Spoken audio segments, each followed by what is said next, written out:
Oh, easy.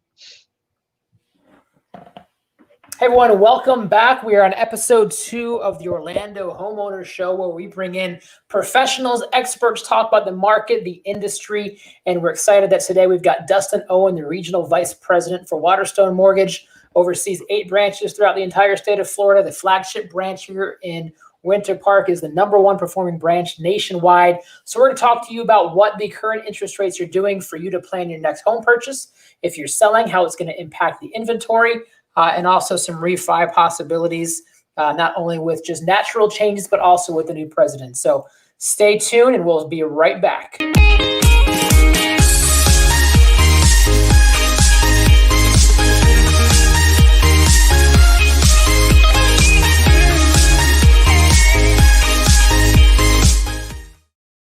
All right, welcome back. And I'm here joined with Dustin Owen.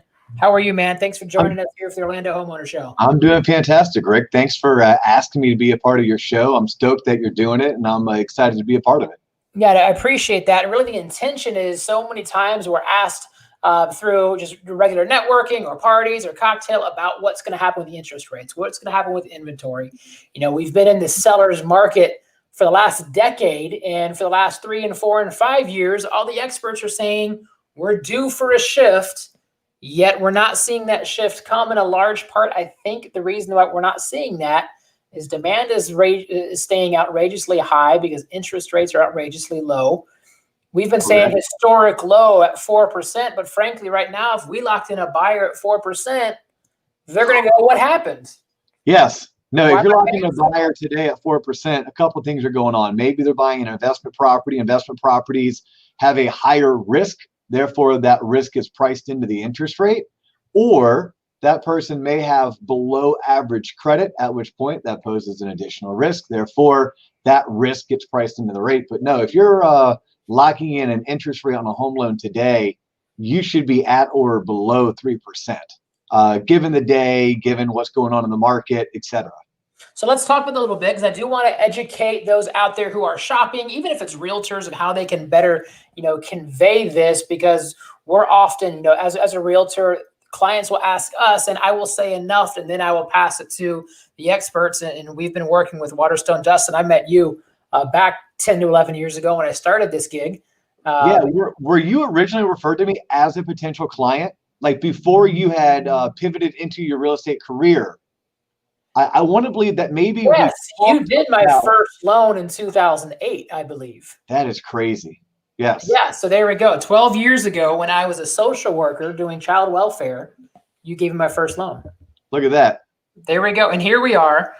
We've had a lot of fun together, from meals to a couple UCF games, both basketball and football. So, but let's talk a little bit about what have you seen in 2020 from the mortgage business that has surprised you. I want to get from your chair of things that shocked you, of what has happened in the mortgage industry this year. Yeah, no, and please know I'm an open book, so you can ask me just about anything. I'll answer just about anything, and I'll do my best to put my best foot forward and answer it honestly. And if you're watching this, please ask questions in the comments. We do see your comments, and so if you have any questions for Dustin or I, yeah, fire away. And as long as it's appropriate, we'll answer it. Perfect. So I'll start with a quick statement, and then I'll go back and answer your question about what we've seen here in 2020. One, when it comes to interest rates, a couple things to know. This first one, rates can do one of 3 things. They can go up, they can go down, or they can stay the same. All right? Only one of those is bad. Going up. Okay. Going down and staying the same, that's good. And I think it's very important to know when you're buying a house, I try to tell as many people, don't concern yourself with the rate, because you can't control the rate. Mortgage rates change daily. In fact, they change hourly, and they change daily and hourly based on what's going on in the mortgage-backed security market. The mortgage-backed security market is a debt market. It's a bond market, right? Bonds, you think of treasuries as bonds. Mortgage-backed securities are bonds. Well, when bond prices go up, interest rates go down, and vice versa. Well, just like Rick, neither you nor I can control the price of Microsoft or Tesla or Apple. We can't control what's going on in the bond market. So for me as a home buyer to sit at home worrying about what rates are going to do, it really does me no good. Just know that when bond prices go up, rates go down, and vice versa. And then more importantly, even if rates shift one direction or the other, the average loan size in America is somewhere around $230,000 to $250,000. An eighth of a percent, which is 0.125%, you're only talking about $20 a month, right? And as you know, as a homeowner, multiple times over, $20 a month, I mean, your taxes, your HOA dues, and your insurance can change every year by more than $20 a month. I remember when I bought my first house, my tax bill went from $900 a year to $1,500 a year from year one to year two. That was a $60 payment swing. So I think that's just really good to know in general about mortgage rates. And then I know you also asked the question of what's transpired in 2020. But before I answer that, did you have something else that you wanted to inject? Well, I want to just unpack that for if you're following along, if you want some cliff notes, a good rule of thumb. For if it's a $250,000 loan, for every eighth of a point swing, it costs you $20 a month. It costs $240 a year. Yep, and it's actually like 16, but let's round up to 20 because it's an easier number to play with. That's good because sometimes people, because you can buy down points, you can buy them up. Last week we talked with Taylor Young of Urban Young Insurance. We talked about how premiums with insurance have increased. So if you missed that, you can go back and check out last because that's also going to change your monthly principal, interest, taxes, insurance. So I just wanted to recap that to really drive that home for listeners that they're seeing 1/8 on $250,000 is about $20. I love TY. Yeah, he's a fantastic guy. Oh, I have the best TY story. I have to tell you offline though. Okay. Basically, how our friendship started at a bar in Ann Arbor, Michigan, after UCF got pummeled playing up there at the Big House. But you're talking about basketball because he's a basketball guy.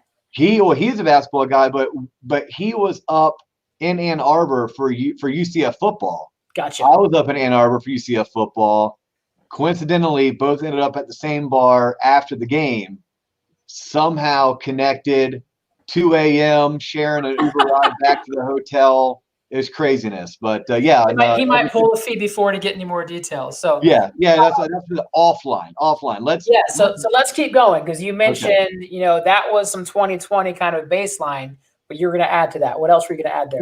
Well, no, you asked, well, what's going on in 2020? Yeah, right. In 2020, we saw rates drop from the 4s to the 3s, and certain days in the 2s. Yep.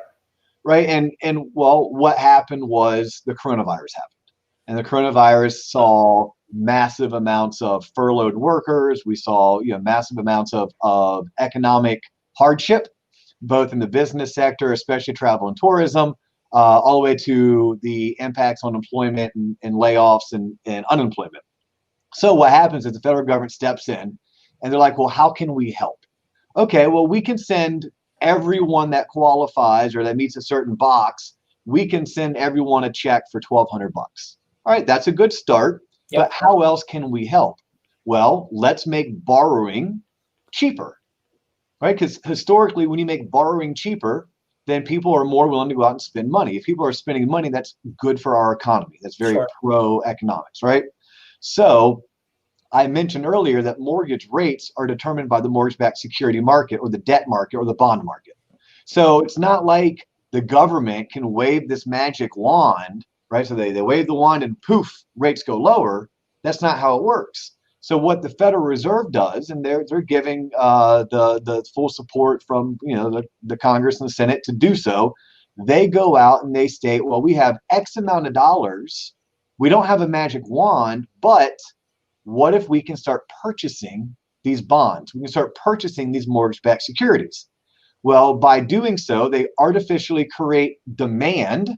And we learned this in 10th grade economics, supply and demand. The minute you have more demand for your product, you can charge more for it. Sure. Or in a treasury or a debt instrument like a mortgage-backed security, when you have more demand, I don't have to give you that great of a rate of return. If you're a bond purchaser, well, so the Federal Reserve started buying mortgage-backed securities, and they're buying them, and they're buying and they're buying them like people buy iPhones when they're first released, like crazily.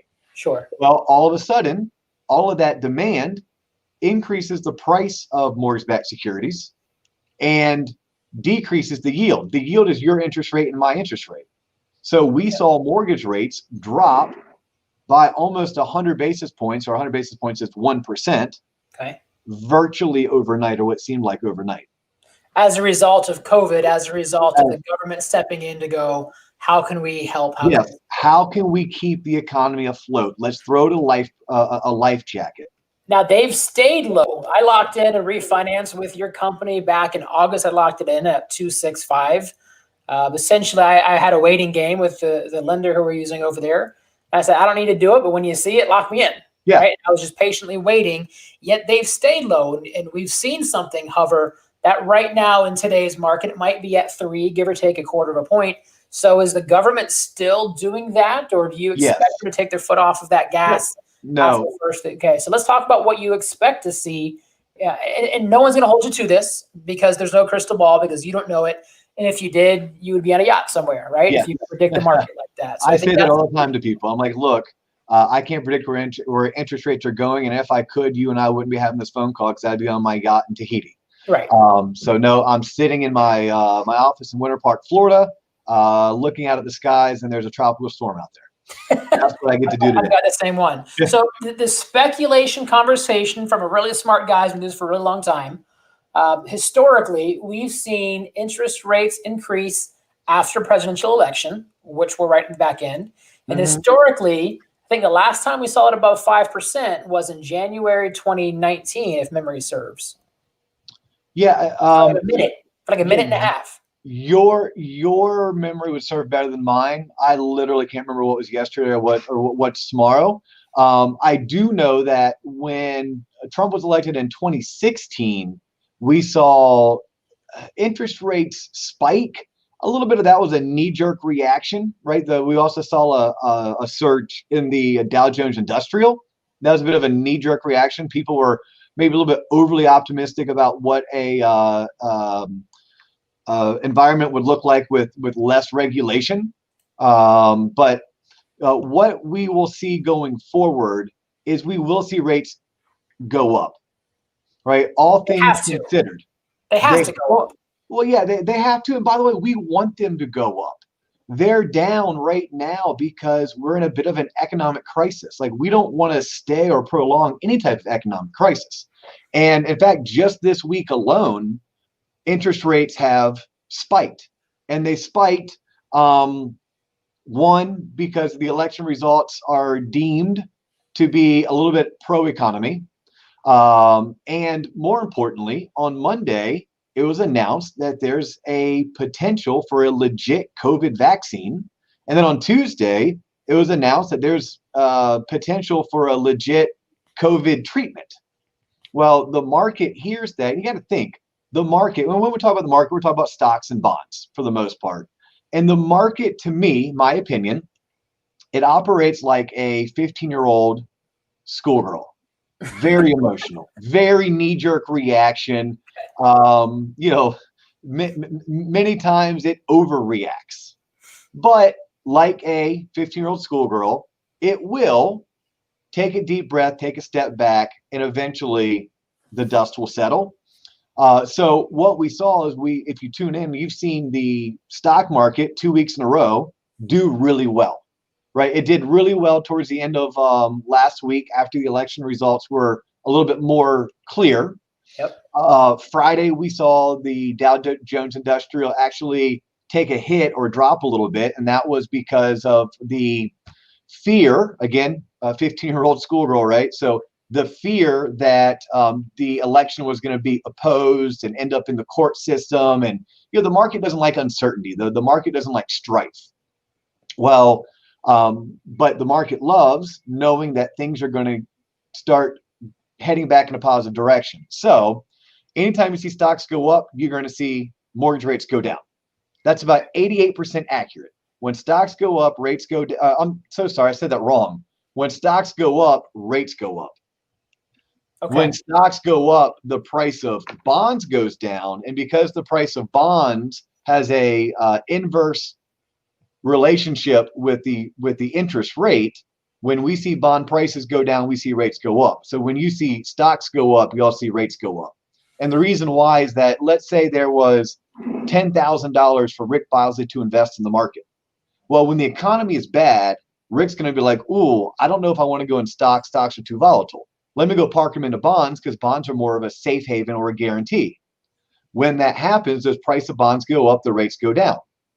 But if Rick Bosley sees that, wait a minute, unemployment is getting lower and we have a COVID vaccine around the corner, we have a COVID treatment around the corner, I don't want my money sitting in bonds at 2% rate of return. Let me go invest that money in the stock market where I can try to achieve an 8 or 10% rate of return. So ultimately, 2021 is projected to be a recovery year from an economic standpoint. And because it's a recovery year, we're going to see the stock market perform really well. Therefore, all that money that's been parked in bonds is going to be pulled out of bonds. It's going to be shoved into the stock market because people don't want to make 2%. They want to make 8 or 10%. Sure. And the market's going to have to, the bond market's going to have to adjust. And the way that the bond market will adjust, it'll lower its prices on its bonds. It'll increase its yield. We'll see rates go from, let's just say they're at 3 right now, they'll go to 3.5. But I have great news for you. People a year ago or 2 years ago would kill for a 3.5% interest rate. No doubt. You know? So yes, they're going to go up, but they're still going to stay historically low. Maybe not 2.625 low or 2.875 low, but 3.375 to 3.75, that's almost like free money. Like, that's still fantastic. Massively leveraged. Well, my first house in 2005, great time to buy, by the way. Yeah. I bought points down to get to 6. Yeah. It is just what it was. In the late 1980s, I wasn't selling houses back then, but I understand rates were around the 18 to 20%. Yeah. That would have been probably closer to the early 80s to mid 80s. But okay. Yes. So the late 80s, they were getting closer to 9. So it's all relative there as what we're going. I love that because you just taught me that with the stock and the interest rates correlate, the bonds and the interest rates are opposite. Yep. Is either one a leading indicator, or does it happen simultaneously? Simultaneously. Now, eventually, with uncertainty, right? So, like, what is uncertainty? So, uncertainty, we've seen a lot of it over the past at least 3 to 4 years, if not 5 to 10 years. Uncertainty would be, wow, our economy is doing really well, but Russia and Ukraine aren't getting along. Well, so unrest in a geopolitical standpoint could actually mean that our stock market's doing well, but also our interest rates are going down because Europeans are allowed to invest their money into the U.S., right? China invests a ton of money into the U.S., especially the debt markets. Well, if there's political unrest in Europe or in Asia, we could see an influx of cash into our debt markets, which would drive bond prices up, rates down. But at the same time, the Dow Jones Industrial, our stock market, our leading indicator for stocks, or the S&P, could also be doing gangbusters. So, and there's also a time both could be down because people could get so worried about what's going on in the U.S. Let's say this vaccine doesn't happen. Let's say the election ends up in the Supreme Court. Let's say there is some political unrest. Well, people could just say, F it, take their money and park it in cash. Like, they're like, I'm not going bonds and I'm not going stock.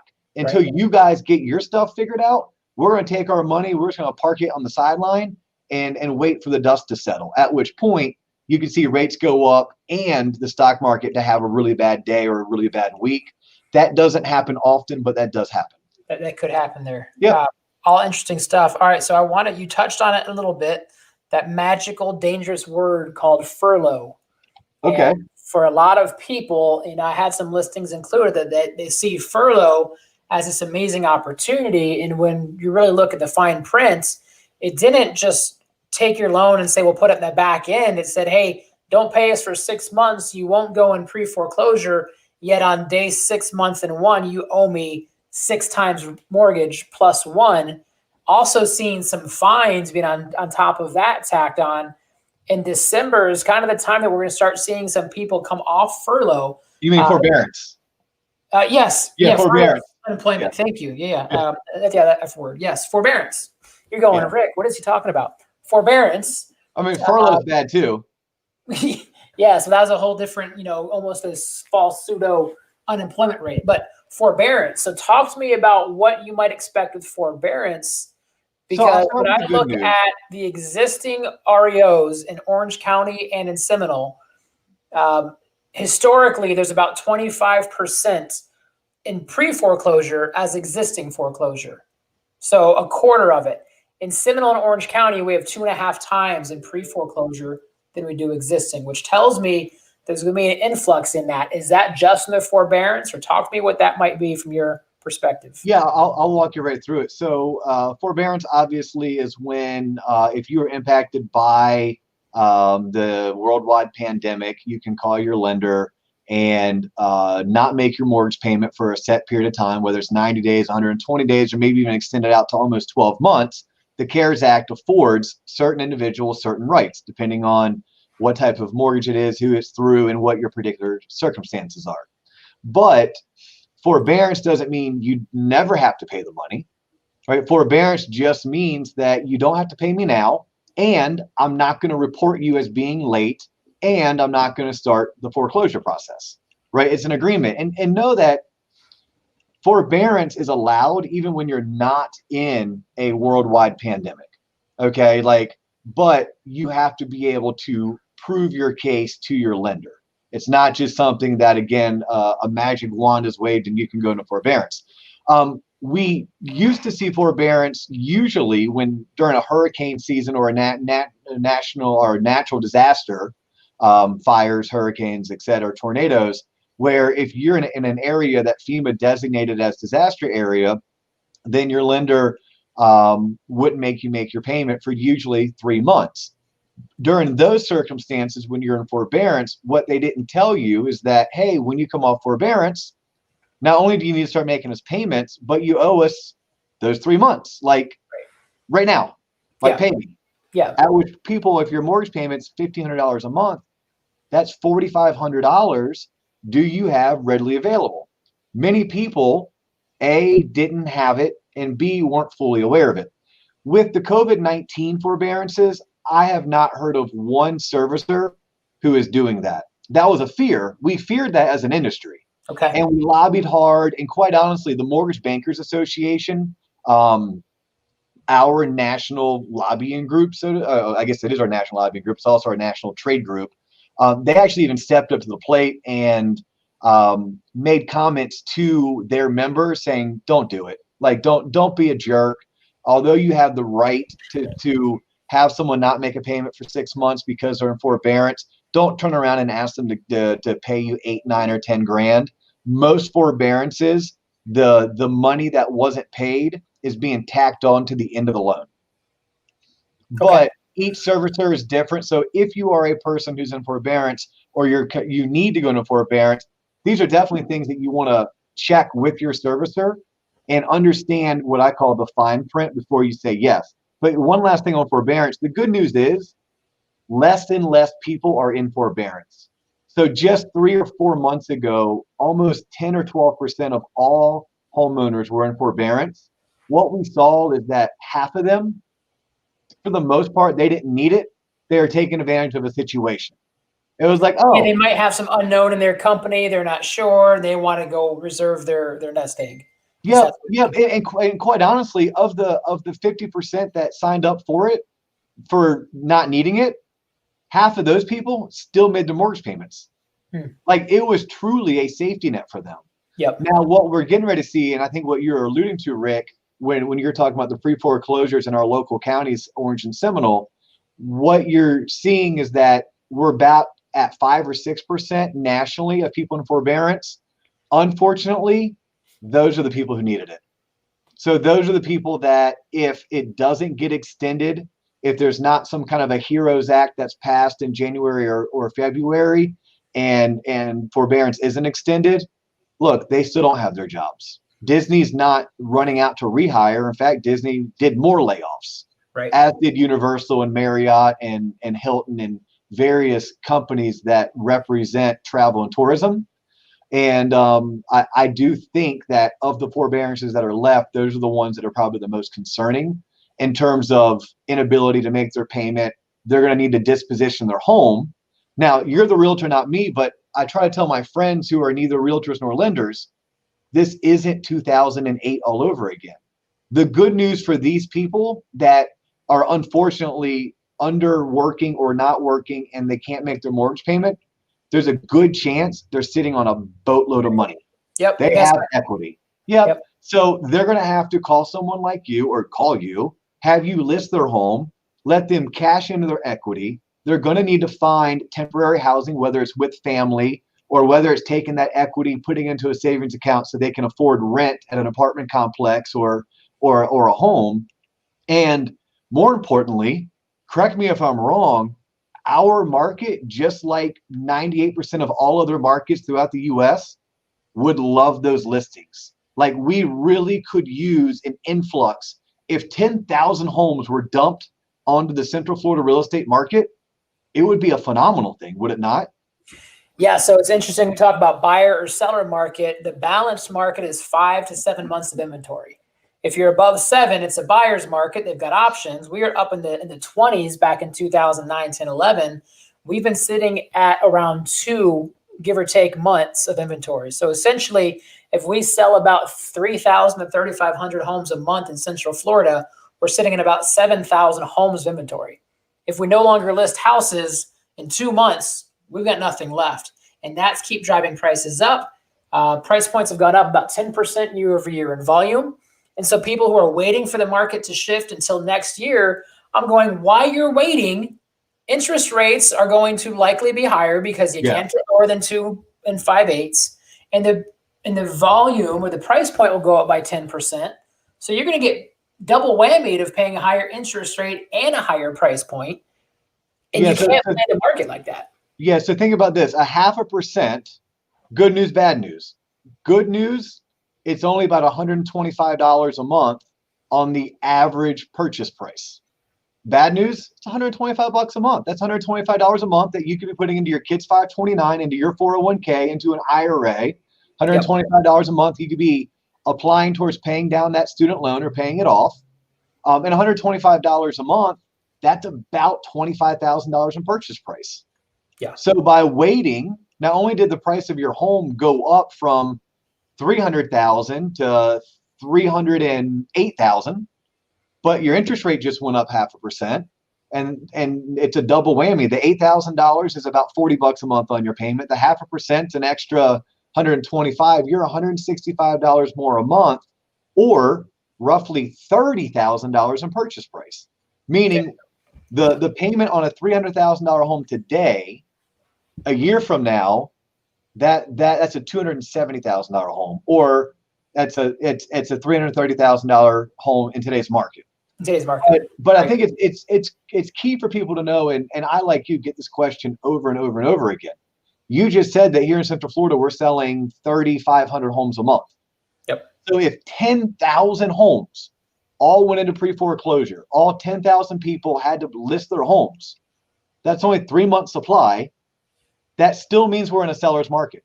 We're still, we're on the verge of seller to balanced, right? Yeah. We're still in that seller's market. Yeah. So really, we could put about 13,000 homes tomorrow on the market, and our market would be balanced. That would be healthy. That would be like the nice, healthy, stable, steady. And the mortgage bankers. One last point. The Mortgage Bankers Association is predicting that home purchases nationwide, and by the way, Orlando is currently outperforming the nation, as is Florida. But nationally speaking, the amount of home sales is supposed to increase by 8% next year. So sales are going to continue going up. And if we don't match that by at least 8% or more, we're going to have an even tougher inventory shortage, which will keep driving prices up. Yeah, this is very sad because you never want to hope for someone to have an economic hardship, but we kind of need some of these homes to come on the market. Right. Because there's a pent up amount of buyers who there's just no inventory for them. Affordability is tough as well for that market. Hey, we could keep chatting all day long. You mentioned the certified mortgage banker. You just got a piece of metal in your office for that, right? A little trophy? I did, yes. It's kind of like the capstone of my career. I am technically Dustin Owen CMB, certified mortgage banker. People are like, duh, what does that mean? It's basically like getting a master's degree in mortgage banking, but it's something that it took me 2 years to obtain once I qualified. So like if you're in the industry, just to qualify, you have to hit a certain amount of, they call them points, but how many years have you worked in your industry? How involved have you been in your industry? How many conventions and conferences have you attended or presented at? Once you have achieved a certain amount of points, you then can start taking these courses. I ended up having to take a 6-hour written exam and a 1-hour oral exam. And I passed them both, one 2 months ago, one 1 month ago. And then I was surprised today, last week, with a really cool, like high-end certificate that I'm actually going to put on my wall someday. Very cool. Congratulations for that. If you guys want to talk to an expert, he just gave his resume a little bit in 30 seconds. That's his personal number right down there, and he can talk to you about your personal circumstances. There we go. You've got some also swag. Let me plug that in there. The Look Loan at that. Officer Podcast. If you send Loan Officer Podcast. Don't let the name fool you. It is everything you should have learned in high school but didn't. Check us out on Instagram, on Facebook. We're on YouTube, Spotify, Apple Podcast. The Loan Officer Podcast. You can't not find it. Dustin, as always, a pleasure. Thanks for being a friend and a colleague and a partner, and now talking some shop here, and I look forward to helping us each other grow in 2021 and beyond. Awesome. Any final words to existing homeowners or prospective home buyers here you want to close off with? I'll leave you with this. The number 1, number 2, and number 3 way to accumulate wealth in America is through homeownership. If it makes sense, do it. I love that. And if you guys want to join me every week on Thursday evening, we do a home buyers workshop via Zoom as well, so we can take care of you. Until then, we'll see you next week. We're going to be talking with Ray Lopez, and Ray is going to really dive into what the existing market trends are doing. We're going to talk about the inventory deeper, take a look at the past 90 days, how we're seeing that forecast. So some more forecasting market, because that's the number one question you and I get is, how's the market, Dustin? So if you want to join us every Wednesday, 12:15, the Orlando Homeowner Show. Thanks again, guys. We'll see you soon. Rick, thanks a lot. Thanks, brother. Okay,